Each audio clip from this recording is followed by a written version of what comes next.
मी कुमारी अक्षरा अमोलवारे, इयत्ता 5वी. शाळेचे नाव जिल्हा परिषद प्राथमिक शाळा पानखडक, केंद्र नायगाव, तालुका जामखेड, जिल्हा अहिल्यानगर. मित्रांनो, तुम्हाला माहितीये का, विमानात बसणे म्हणजे आपले भाग्यच. आणि ती संधी मला लहानपणीच मिळाली. इस्रो निवड चाचणी परीक्षेमध्ये जो विद्यार्थी तालुक्यामध्ये प्रथम येईल त्याला मोफत विमान प्रवासाची संधी प्राप्त होणार होती. आणि ती अशी तशी नाही, तर खाण्यापिण्यासहित सर्व खर्च जिल्हा परिषदेतर्फे होता. जेव्हा हे मला कळाले तेव्हापासून मी झपाटून अभ्यासाला लागले. जेव्हा तालुका स्तरावर पेपर घेतला तेव्हा माझा 4था क्रमांक आला. तेव्हा आमच्या इनामदार सरांनी मला त्यांच्या घरी नेऊन हाडाची काढे करून अभ्यास घेतला आणि त्या 5 जणांमध्ये माझा तालुक्यात पहिला नंबर आला. माझी कळी खुलली. माझ्यासोबत 6वीच्या गटातून माझी पिंपरखेडची मैत्रीण कुमारी आर्या संतोष खोसे व 7वी-8वीच्या गटातून हाळगावचा चक्रधर केशव ढवळे अशा आमच्या तिघांची जामखेड तालुक्यातून निवड झाली. अहिल्यानगर जिल्हा परिषदेचे CEO आनंद भंडारी साहेब व जिल्हा शिक्षण अधिकारी श्री भास्कर पाटील साहेब यांनी आमचे मनपूर्वक अभिनंदन केले. सुरुवातीला आम्हाला जिल्ह्याच्या ठिकाणी अर्थातच अहिल्यानगरच्या सिव्हिल हॉस्पिटलमध्ये आरोग्य तपासणीसाठी बोलविण्यात आले. तिथे आमची अनेक प्रकारची आरोग्य तपासणी झाली व आमच्या प्लेजर बूटचे माप घेण्यात आले. शेवटी इस्रो सहलीचा दिवस उजाडला.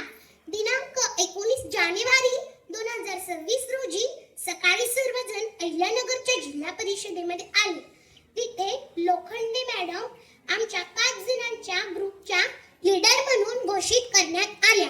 सर्वांनी पोटभर नाश्ता केला व आलिशान बसमध्ये बसून पुण्याच्या श्री संत तुकाराम महाराज विमानतळावर गेलो.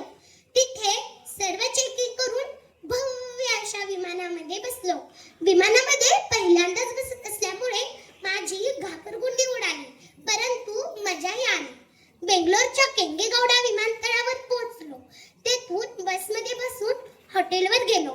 नंतर मात्र आमच्या पोटात कावळे ओरडायला लागले, म्हणून आम्ही पोटभर जेवण केले. जे महाराष्ट्रामध्ये नाही असे नवीन नवीन पदार्थ आम्हाला खायला मिळाले. आता मात्र सर्वांच्या डोळ्यावर झोप दिसत होती, म्हणून आम्ही प्रत्येक खोलीमध्ये 3 जण झोपलो. सकाळी 6 वाजता उठून सर्व आवरले व गरमागरम कॉफीचा आस्वाद घेतला आणि पोटपूजा करून सर विश्वेश्वरय्या औद्योगिक म्युझियम मध्ये गेलो. म्युझियमच्या आजूबाजूला सुंदर सुंदर फोटो काढले. चांद्रयानाजवळ तर रुबाबदार फोटो येत होता. बरोबर 10:30ला 3D शो सुरू झाला. सर्वांना चष्मे देण्यात आले. शो मध्ये प्राचीन प्राण्याची अर्थातच डायनासॉरची माहिती दाखवली होती. तो शो पाहून आमचे मन भरून आले. नंतर दुसरा शो सुरू झाला. तो शो वैज्ञानिक माहिती देणारा होता. त्या शो मध्ये सूर्यमालेतील प्रत्येक ग्रहाची डिटेल माहिती दिली होती. नंतर तर आम्ही भूताच्या बंगल्यामध्ये गेलो. तिथे आरशामध्ये भूत दिसल्यावर आमचे भीतीने ऊर धडधडू लागले. नंतर तर चक्क आम्ही अथांग खोल विहीर पाहिली.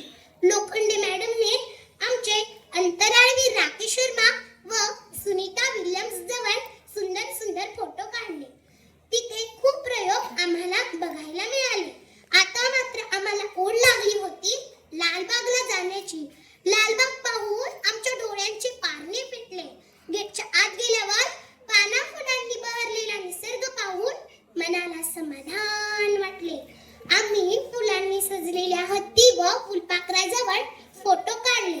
नंतर आम्ही केंगेगौडा विमानतळावर गेलो आणि मस्त स्वादिष्ट पुलावाचा आस्वाद घेतला.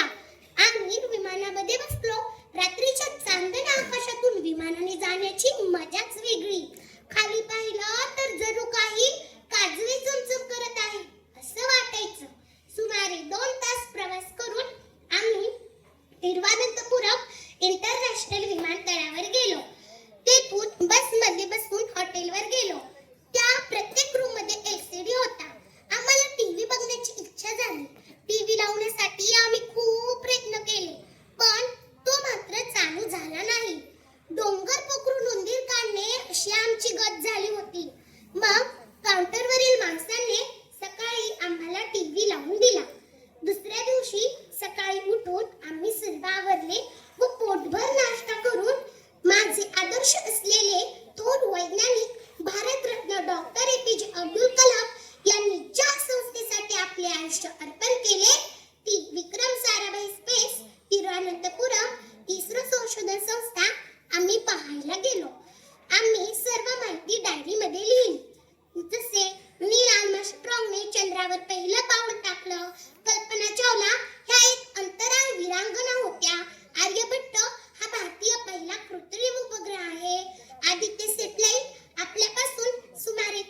म्हणजे स्पेस, आर म्हणजे रिसर्च आणि ओ म्हणजे ऑर्गनायझेशन होय.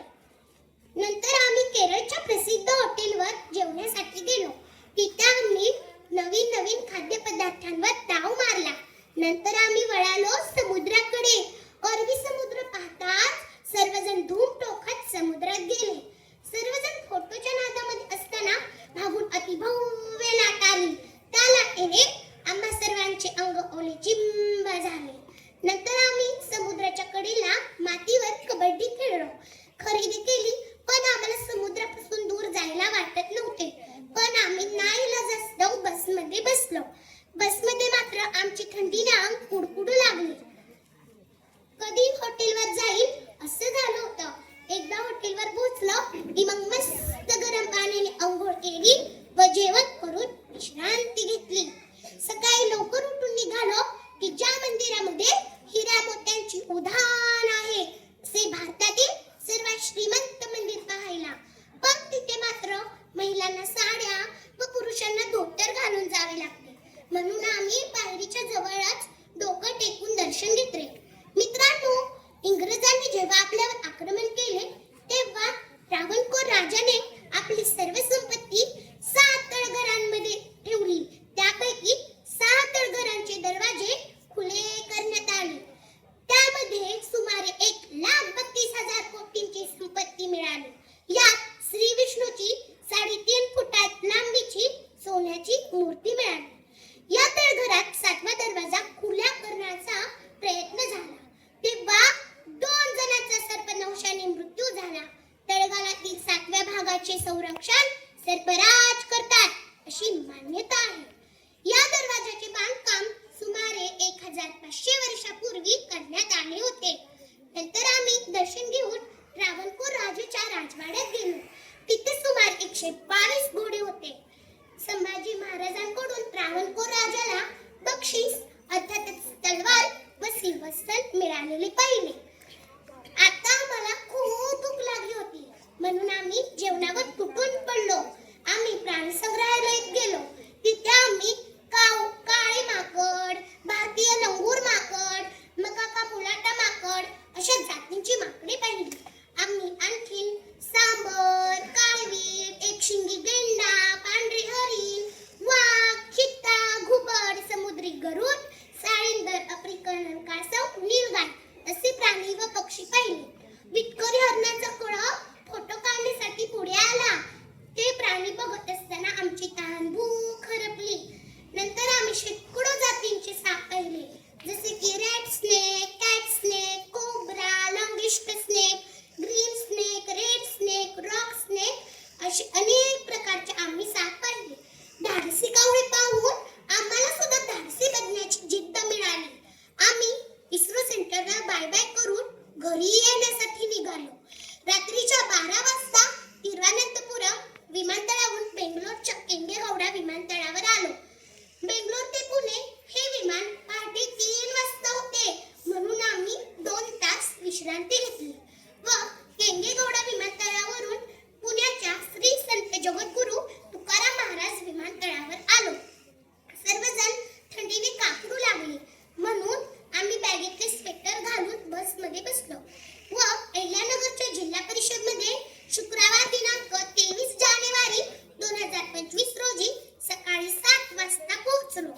तर मग मित्रांनो, कशी झाली आमची आनंददायी व रोमांचकारी सहल?